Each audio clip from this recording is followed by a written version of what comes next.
Okay, so this is a recorded discussion for commitment to total quality management. Okay.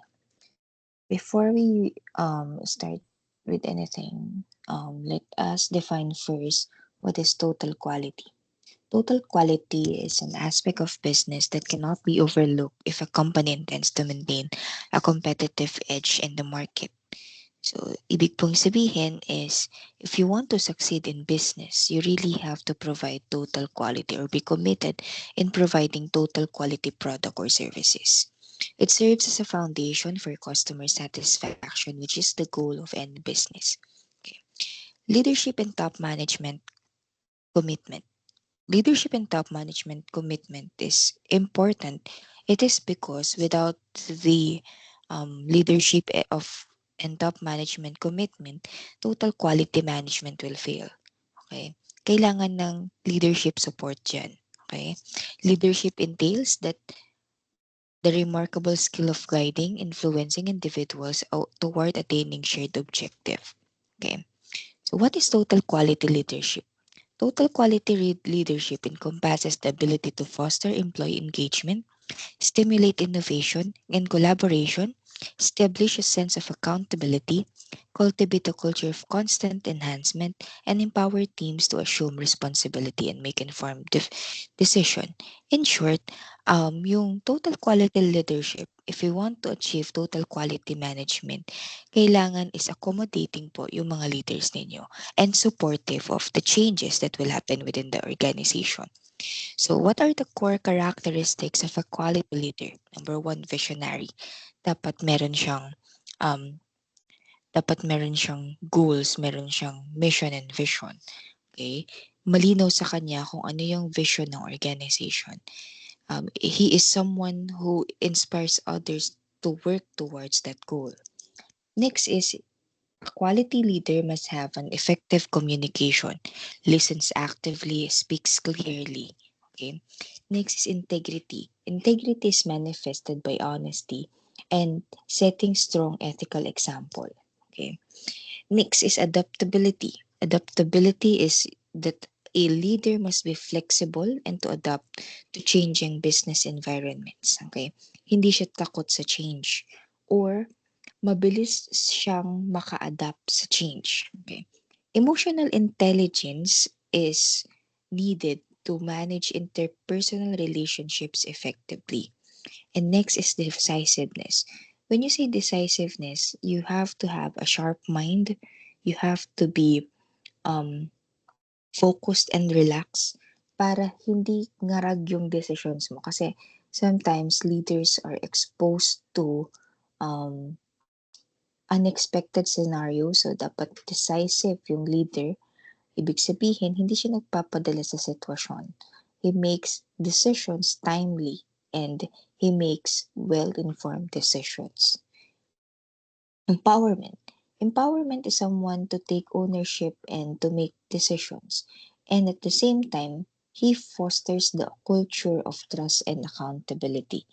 Okay, pinagkakatiwalaan niya yung employees niya that they can help the organization reach its goal. Okay, binibigyan niya ng chance. Ipakita ng mga employees na kung ano yung skills nila and their abilities. Next is resilience. Resilience means that um, the leader will not be affected by failure or he will use the failure as the fuel para gawin yung better next time. Okay? So, resilience, um, a quality leader must demonstrate resilience in the face of adversity. And then, transparency. Transparency is synonymous to integrity. In short, you openly share information and involve your employees in decision-making processes. Strategic thinking, um, nakikita mo dapat lahat ng possible scenarios. Magaling kang mag-isip. Okay? You anticipate future opportunities and challenges. Okay. So leadership styles in total quality management. Number one is autocratic leadership. Sa autocratic leadership, the decision making is focused on the leader. Ibig sabihin, si leader lang yung may final say. Okay? Pag democratic naman, there is an involvement of teams in terms of decision making. Pag laissez-faire leadership, you give your employees the freedom to decide for their processes. So, meron silang independence to decide for their processes. Okay?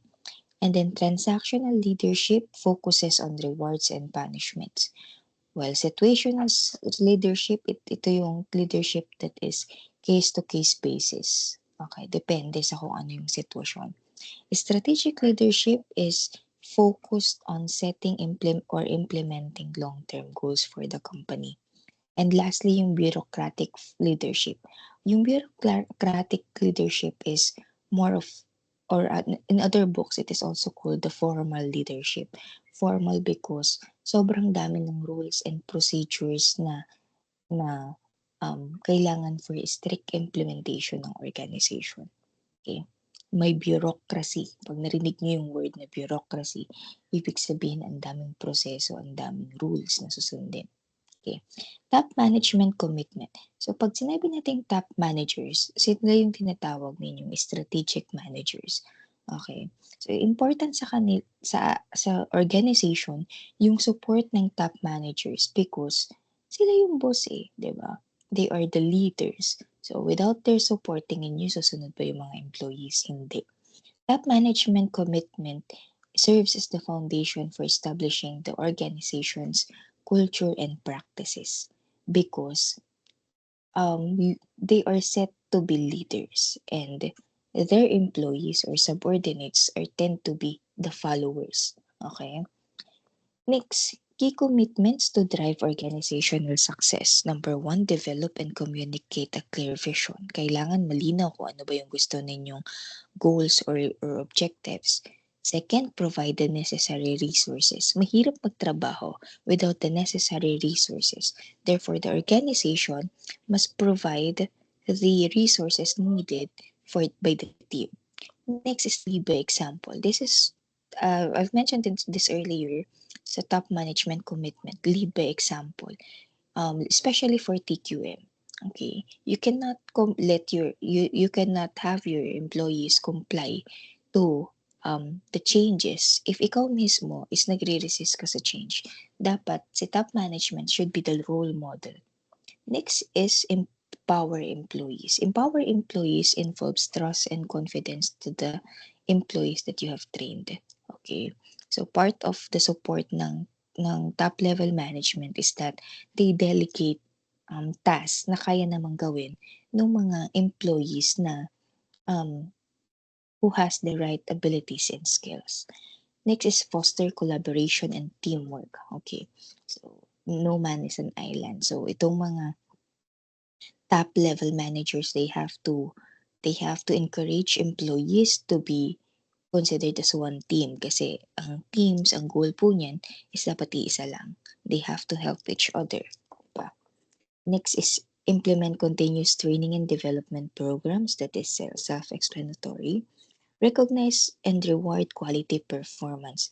Ayun. So, na-discuss natin last meeting, last module from the previous module that is important to recognize and reward employees for quality performance because it can boost morale. Next is monitor and measure performance. There should be key performance indicators or sa ibang company, this is also known as your balance scorecard. Okay? It serves as the metrics for the performance ng employees. Next is encourage customer focus. Okay. The main goal of any business organization is to earn profit, and you will earn profit or you will succeed in business if your customers keeps on coming back. They are satisfied. Therefore, the top management should encourage their employees to be to attain that level ng organization or the type of organization to be customer centric. Lastly is maintain long-term commitment. Okay. Hindi yung alam niyo ba yung term sa Tagalog na ningas kugon. When you say ningas kugon, sa simula lang magaling. TQM, in practicing TQM, it is really a long time process. Therefore, the commitment of the top level management should be maintained all throughout the practice of TQM. Okay. Next, we proceed to data driven decision making. What is data driven decision making? It is the process of making informed business decision based on data analysis and evidence rather than intuition or personal judgment. Meaning, if you are making decisions, you have a basis. Okay. It may be um, based sa report na binigay sa'yo ng employees mo. So we have 5 key data utilized by top level management. Number 1 is financial data, or these are the data provided by your financial statements, data related to revenue, profits, and cash flows. For your market data, this includes reports regarding trends, ano ba yung uso, what is the current preferences of your customers, market data. Okay. Operational data focuses on efficiency and quality controls and supply chain performance, okay, to improve yung whole operations ng organization. Human resource data are data um, that supports your manpower. Okay? Ilan ba yung nagre-resign? Ilan ba supervisors? Ilan managers natin? Okay? Those are human resources data. Next, lastly, is yung customer data. Customer data talks about the behavior, satisfaction, and demographic information of your customers. Okay. Benefits of data-driven decision making. Number 1, improve accuracy. Since hindi ka nagre-rely sa intuition or sa hula-hula lang or sa pakiramdam mo, mas improve yung you are relying on something reliable. Okay, relying on something reliable, di ba? You are, because the data that you are using have basis. May pinanggalingan yan. So, yung effect niya in decision making is mas maganda, mas improve yung accuracy. Increase in efficiencies. What else? Cost savings, competitive advantage. Okay, dito tayo sa competitive advantage. Competitive advantage in a sense na um, meron kang information eh, 'di ba? Sabi nga nila, alam mo mas may alam. Okay. So competitive advantage ganun din yan sa business. Bakit? Dahil say for instance, you are assessing a customer or kung ano yung needs ng customers. Kung wala kang kaalam-alam, manghuhula ka lang. Bibigyan mo yan ng product na or gagawa ka ng product na sa tingin mo is mapapasaya mo yung sa customer, but at the end of the day hindi pala. So ano nangyari? Nasayang yung product na na pinrepair mo for that customer. Okay? So in the end lugi ka. Okay? Ganun din yung better customer insights, which else? Improve decision speed. Okay. Improve decision speed. Say for instance, if you have access to information or relevant data, mas mapapabilis yung decision in a sense na, for example, merong binibenta sa'yo na isang equipment. Tapos alam mong kailangan mo yun at it will improve your efficiency and effectiveness sa operations. Kung meron kang enough data tungkol sa natitirang pera ng business, madali ka makakapag-desisyon. Pero kung wala, papakompute mo pa sa accountant mo yan. Matagal pang proseso yan. O may pera ba tayo? Mag-a-analyze pa yan. So, ibig sabihin, tatagal yung decision making task mo, di ba? What else? Enhance decision transparency. When you say enhance decision transparency, pag sinabi kasing transparency, how did you come up with that decision? So, meron kang basis. May papakita mo kung bakit. Ano yung mga evidence mo para mag-come up sa ganyang decision. Okay? Organizational culture and change management. Every organization has its own culture, shapes employee behavior, and directly impacts the organization's performance. What is an organizational culture? It refers to a set of values, beliefs, and attitudes and behaviors that characterize the organization. Why is it important to know your organizational culture? It is because um, if your values, your beliefs, or attitudes are not aligned your personal beliefs are not aligned with the organizational culture, magkakaroon ng tinatawag nating misfit, M-I-S-F-I-T, misfit. Okay, hindi ka magiging masaya dun sa organization because you have conflicting values. And then, what will happen? Aalis ka sa organization, right? So it is important to assess first if the organizational culture is aligned with your personal values. Okay? So change management on an organizational culture. So when we say change management, it refers to the strategic and dynamic process of proactively planning, implementing, proficiently managing changes that encompass an organization's beliefs, values, behaviors, and norms. Okay. So sa change management, if ever kasi may change na i-implement sa organization, hindi kailangan biglaan yan. Inuunti-unti natin yan. Okay? So, dito sa table naman na to, it differentiates what is a traditional organizational culture and total quality organizational culture. Yung noong unang panahon, ano ba yung concept natin sa organizational culture? At yung isa, applying TQM, ano na ngayon yung view natin sa organizational culture? Operating philosophy. Sa traditional, nakafocus lang tayo sa short-term profits. Under total quality organizational culture, ginagawa natin lahat para mapasaya yung customer. Customer-centric tayo dito. Itong sa isa, sa operating philosophy, profit-based tayo, nakafocus tayo sa profit. Okay? Objectives sa traditional short-term, sa total quality long-term and short-term objectives are being considered. Pagdating sa management approach, sa traditional, leaders or managers are considered as bosses. When you say boss, ibig sabihin utos lang ng utos yun. But for the total quality organizational culture, managers are considered as coach. Ibig sabihin, they work with you side by side. Tinutulungan ka nila. Okay?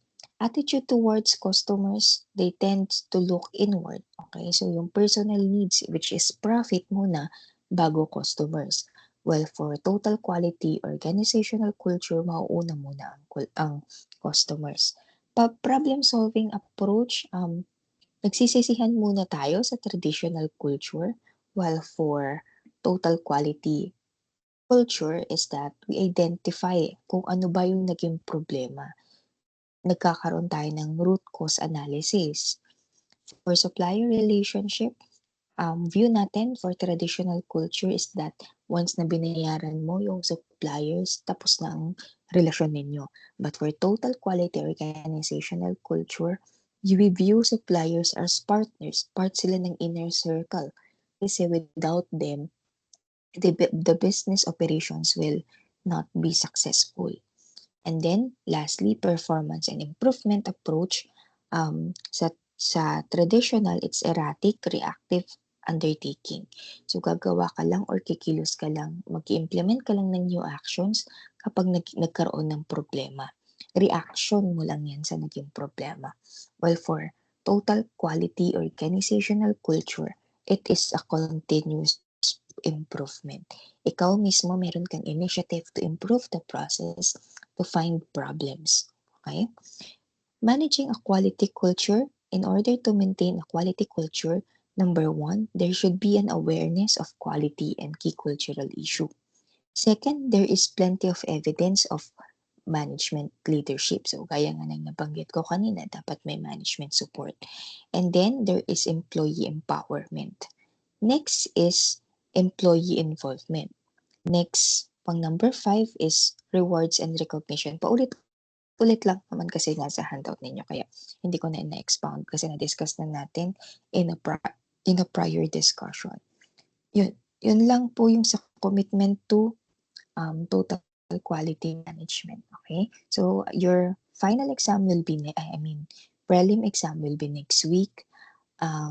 As per your syllabus, the coverage of your exam is handout 1, handout 2, and handout 3. So your last handout is this one. Okay? So I wish you good luck to your upcoming examination. Thank you.